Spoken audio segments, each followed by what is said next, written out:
felt the importance of showing lots of scriptures from Ephesians and what Shaul was speaking of when he was encountering many troubles regarding the goys that they were being made tzaddik. And it's very important from the writings of the Ephesians.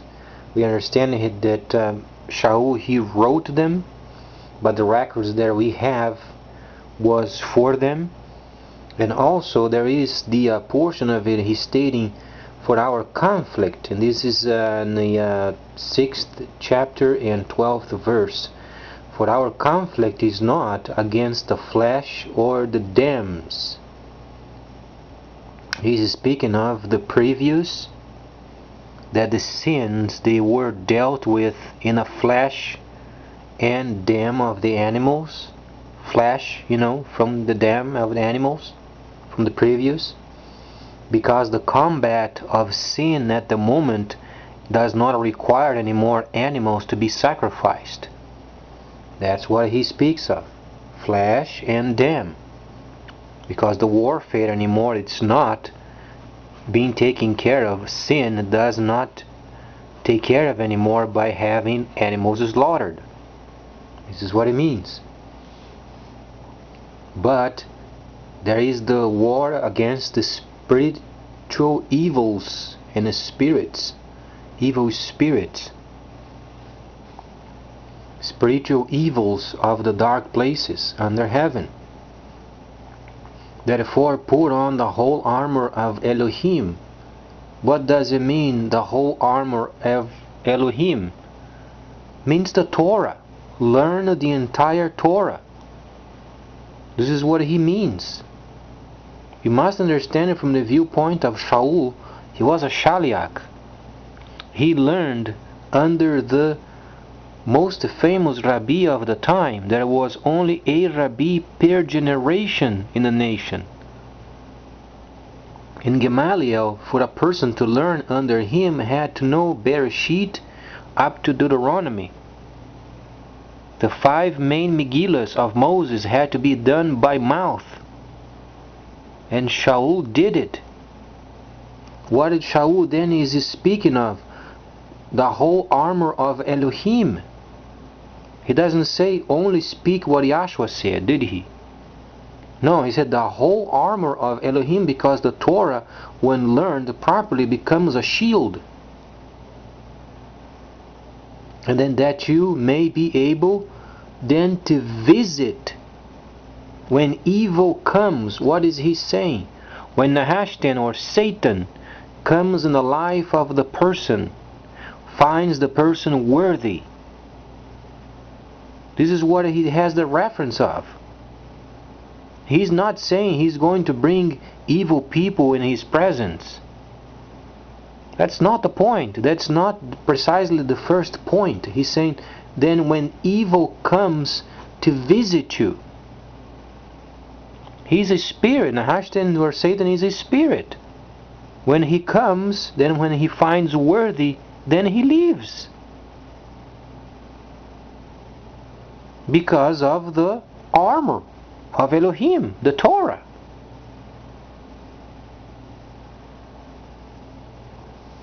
And then being in every respect prepared, in every portion of the Torah prepared. Because Nahashtan is going to try to find some fault. This is what people do. People, they judge each other because they have demons, and demons are judged. So then the people, then having demons, they know that they themselves are judged, and they point their fingers on other people. Always saying names and trying to find a reason in this house, and how, because demons in them are judged. They don't want to be tested, so they are unworthy, therefore condemned, therefore judged.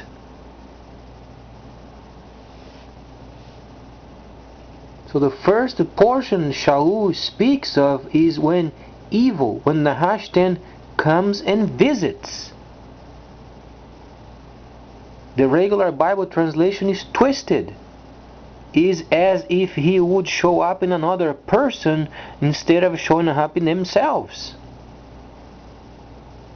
How could Nehushtan then test the person as per the shadow understanding of Yahshua? He was in a desert. He was being tested. And Satan, Nehushtan, was in the Savior. He was in him. But he couldn't find fault. Every time he was tested in him, then he had the scriptures loaded, so to speak. And then found him worthy. And then the Spirit, Satan himself in the Savior, then left him.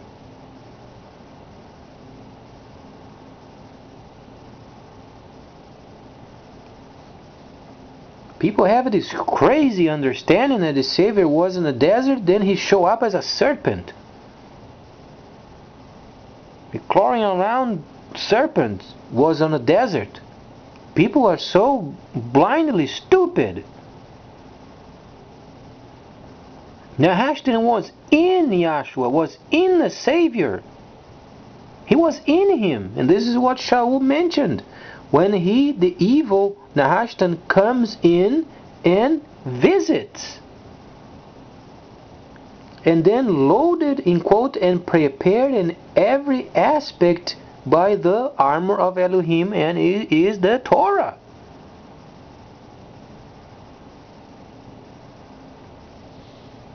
So then people that have it and say, oh, the tingling of the tongue shows that you are being tested.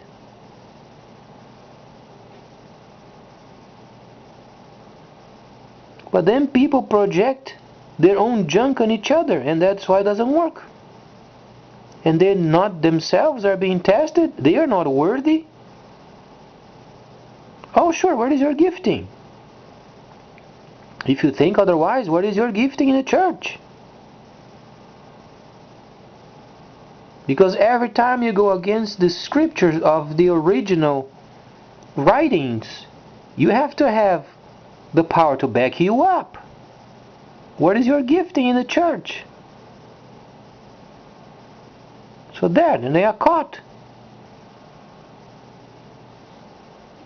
And then Shaul goes on.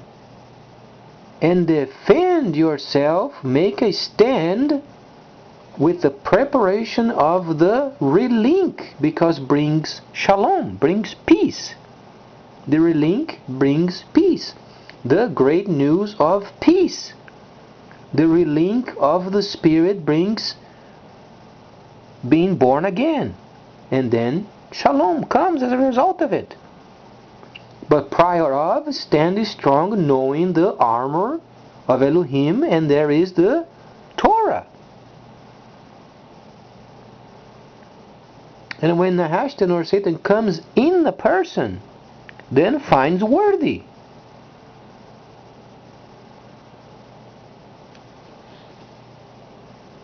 Knowing that there are thorns in the flesh given to people because they are outside of the camp. The only place in the world not available for Nehushtan is when they are in the camp. It's where Elohim lives. He can't go in there. That's why then the camp is complete. They are never sick because they have no sin. Read the Torah.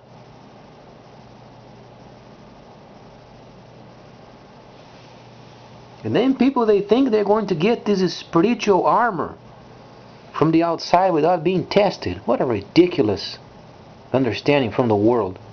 Stupid Bible translated from pagan cultures. They used to have these powerful demons in them, and they would do some wonders, some signs, and then they thought they were big shots. And then when coming to the kingdom, but to the kingdom, then they think they can do the same. It's not the same.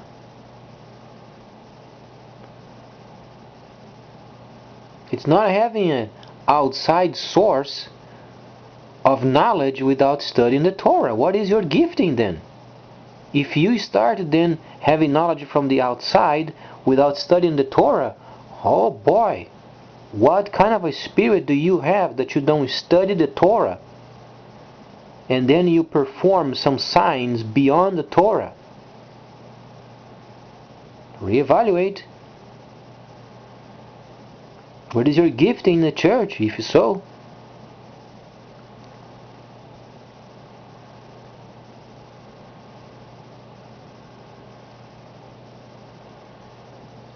Watch every word you say, every word. And then people blah blah blah around, and they comes out names of people and they're not even aware of it. Their minds are seared. Demons are taking over them. And demons then they flow through the people rather than halting in them. And this is what Yahshua wants. Yahshua, when he was in the desert, he came in him, and he did not go any further.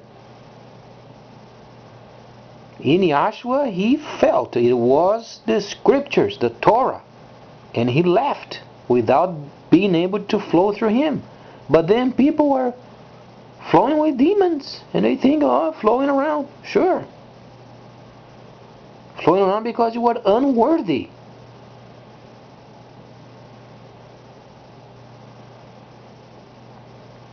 Trying to obtain power from the world.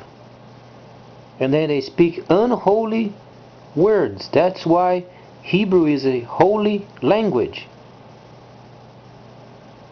That's why people had to be exercised only in Hebrew.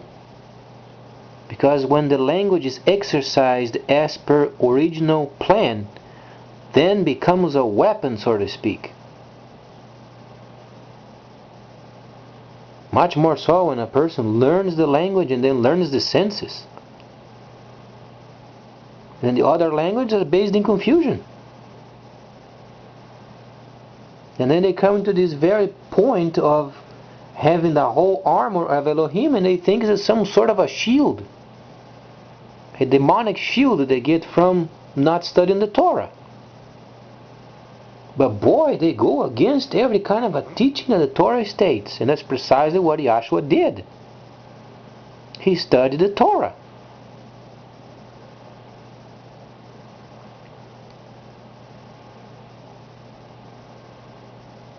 And clears away some of this junk. People are thinking always the devil is showing up in other people.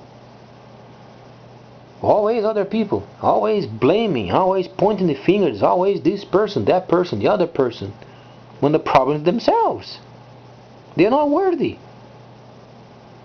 Where is the Torah in them? And they get amazed and smile around and moves on, and the nation's going to ruin. But they think they can make the nation to work. Because the light was given to them by Constantine, making this world system their own. And this is what Satan is doing. He made this world his own system. Lots of believers not even thinking of the camps. But they think they have some sort of a power to go against those that do understand. And then where are their giftings?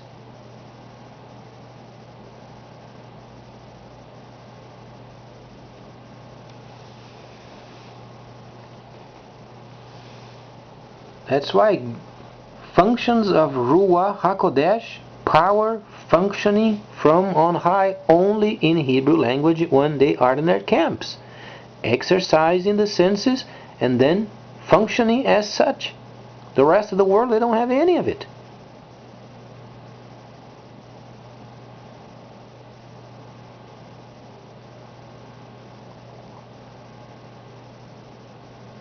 If you think your gifting, in quote, is teaching, what are you doing outside the camp? And go further. What is the word from Ruach HaKodesh? What were his orders? Because a person doesn't go out of the camp without the specific orders. Shaul had an order from Ruach HaKodesh. Separate Shaul. He had a companion also, but separate Shaul for the work of the ministry. And it was for him to preach to the guys. This was the order, but it was specific. If you are a teacher, then what is your order?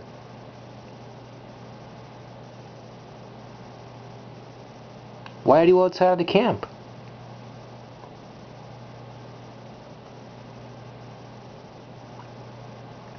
You are merely a goy being made tzaddik. You are grafted in a vine. You don't speak Hebrew. You don't have the senses exercised, a requirement from Shaul, he said very plainly in Hebrews 5. And then they have no functions, and they are not in the camp. And they are going around hurting each other. This is what's going on.